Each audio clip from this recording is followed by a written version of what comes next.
Welcome guys. Today we move to clauses और complex sentences. आप जानते हो कि सेंटेंसेज सिंथेसिस की दृष्टि से तीन प्रकार के होते हैं। Number 1 simple sentence, number 2 compound sentence, number 3 complex sentence. अब कॉम्प्लेक्स सेंटेंस में क्या होता है कि एक प्रिंसिपल क्लॉज होती है और 6 सबऑर्डिनेट क्लॉजेज होती हैं। अगर वो नाउन का काम करेंगी तो नाउन क्लॉज कहलाएंगी, अगर एडजेक्टिव का काम करेंगी तो एडजेक्टिव क्लॉज कहलाएंगी, अगर एडवर्ब का काम करेंगी तो एडवर्ब क्लॉज। आज हम पढ़ेंगे एडवर्ब क्लॉज और जो सेगमेंट है वो है एडवर्ब क्लॉज ऑफ कंट्रास्ट। इसमें दोनों क्लॉजेज में विरोधाभासी बातें पाई जाएंगी, प्रिंसिपल क्लॉज और सबऑर्डिनेट क्लॉज में। इसमें आने वाले मुख्य कंजक्शन याद कर लीजिए, भले और भी कई सारे कंजक्शन होते हैं लेकिन मुख्य हैं दो, ऑल दो। दोनों का अर्थ लगभग एक है। यद्यपि, भले ही, इवन इफ, यहाँ तक कि, अगर, इवन दो, भले ही, यदि, वाइल, जबकि, जैसा कि। तो ये शब्दों से हम एडवर्ब क्लॉज तैयार करते हैं। इनमें दोनों सेंटेंस में थोड़ा सा क्या दिया है, विरोधाभास, कंट्रास्ट होता है। जैसे सेंटेंस है, आप समझ जाओगे अभी, ही डिड नॉट पास, वह पास नहीं हो सका, उसने सफलता प्राप्त नहीं की। ऑल्दो, यद्यपि, ही वर्कड हार्ड, भले ही उसने कठिन मेहनत की थी यद्यपि उसने कठिन मेहनत की थी। क्या होना चाहिए था, उसको पास होना चाहिए था। दोनों विरोधाभासी बातें हुई नहीं हुई। जो आदमी मेहनत करता है वो पास होता है, लेकिन यहाँ पर क्या दिया है, ही डिड नॉट पास, वह पास नहीं हुआ भले ही उसने मेहनत की थी, यद्यपि उसने मेहनत की थी। तो ये ऑल्दो शब्द या दो शब्द क्या दिखा रहा है, यद्यपि, भले ही। कंट्रास्ट हुआ नहीं हुआ, मेहनत की, पास नहीं हुआ। मेहनत करने वाला तो पास होता है, तो इसलिए इसमें कंट्रास्ट दिया जाता है। किससे शुरू किया आपने adverb clause, although he worked hard. Subordinate adverb clause, he did not pass, क्या हुआ, प्रिंसिपल क्लॉज।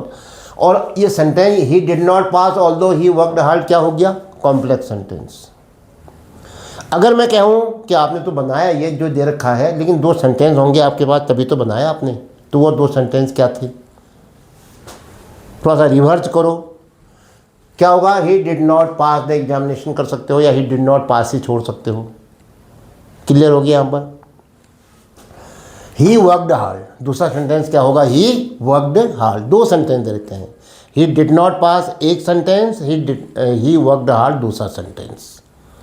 अब दोनों में देखा, उन्होंने कहा यार ये तो पास नहीं हुआ, और यहाँ देख रहा है कि कठिन मेहनत की है, तो ये इसका मतलब है कंट्रास्ट है इसमें। तो क्या शब्द लाओगे, ऑल्दो, दो।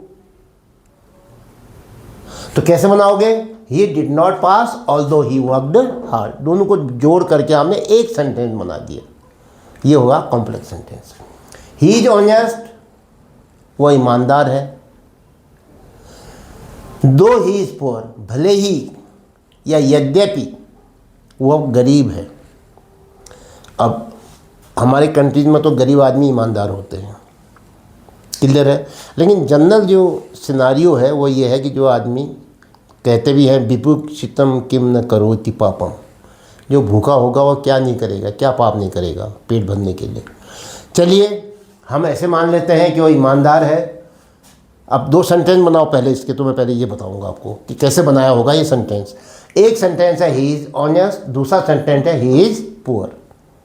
आप कहोगे ऑनेस्ट और पुअर दोनों एक दूसरे के विरोधी हैं, विरोधाभास है इसमें। तो किससे शुरू करोगे, he is honest principal clause. अब आपको एक कंजक्शन चाहिए इनमें से, तो आपने कहा यद्यपि, भले ही इज पुअर, दो ही इज पुअर। ये सबऑर्डिनेट एडवर्ब क्लॉज क्या शो कर रहा है, कंपैरिजन ना, क्या शो कर रहा है, कंट्रास्ट। पुअर और ऑनेस्ट में विरोधाभास है। Next, even if it rains, भले ही वर्षा होती है, भले ही वर्षा हो जाए, आई शैल कम, मैं आऊँगा, पक्का आऊँगा। तो आई शैल कम क्या हो गया, प्रिंसिपल क्लॉज। प्रिंसिपल क्लॉज के पास क्या होना था, इवन इफ इट रेन्स होना था। हम कॉमा नहीं लगाते, लेकिन जब हम सबऑर्डिनेट क्लॉज को आगे लिख देते हैं इवन इफ इट रेन, भले ही वर्षा होती है, भले ही वर्षा हो जाए, आई शैल कम, तो हमने कॉमा लगा दिया और प्रिंसिपल क्लॉज को पीछे लग दिया। तो लेकिन जब आप इसको एनालाइज करोगे, हम आपसे पूछेंगे इसमें प्रिंसिपल क्लॉज कौन है, सबऑर्डिनेट क्लॉज कौन है, तो आप कहोगे I shall come principal clause even if it rains subordinate adverb clause. तो ये इवन इफ क्या हो गया, कंजक्शन। अगर आपको ये दो वाक्य बनाने होते कैसे कहोगे, इट रेन्स एक सेंटेंस, आई शैल कम दूसरा सेंटेंस, और बनाओगे कैसे, even if it rains I shall कम। ठीक है, अब आप कहोगे क्या इसके अलावा कोई विकल्प नहीं है, क्यों नहीं है, though it rains I shall come, even though it rains I shall come. हमको अच्छा लगा इवन इफ, भले ही वर्षा हो जाती है, तब भी मैं आऊँगा। Next, he got the job, उसको नौकरी मिल गई, although he had no qualifications, भले ही उसके पास योग्यताएं नहीं थी। तो he got job principal clause, although he had no qualifications subordinate adverb clause.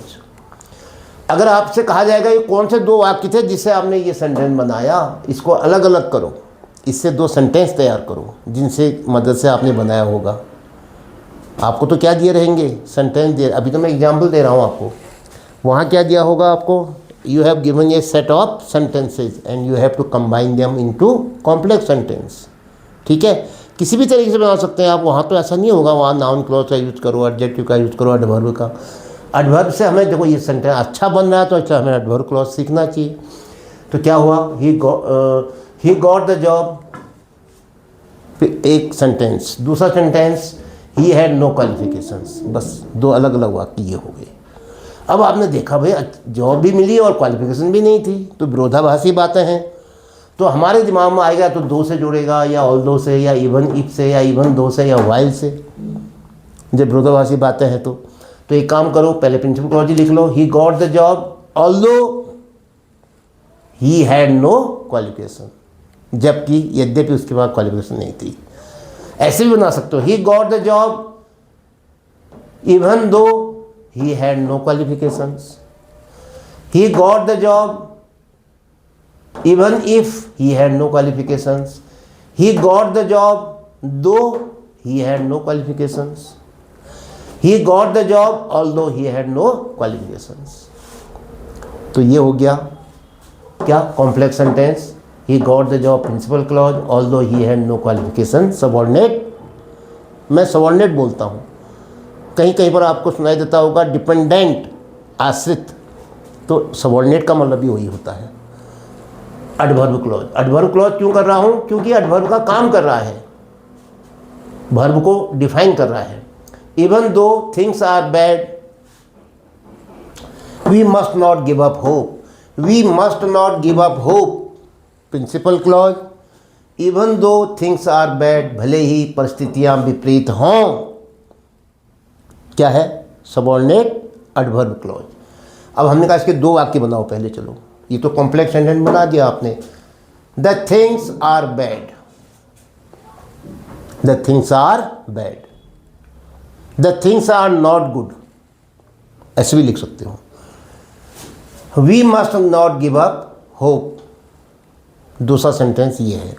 अब आपसे कहा इसको एक जोड़ करके combine the set of sentences into one complex sentence. तो आपने कहा साहब ये तो विरोधाभासी बातें हैं, परिस्थितियाँ विपरीत हैं, वो कहता है कि हमें तब भी आशा नहीं छोड़नी चाहिए। तो इसका मतलब है ये एडवर्ब क्लॉज ऑफ कंट्रास्ट से बन सकता है। जब कंट्रास्ट की बात आती है, दो, although, even if, even though, while हमारे दिमाग में होना चाहिए। जब जितना आप अभ्यास करोगे, अभ्यास के द्वारा सीखना अच्छा है।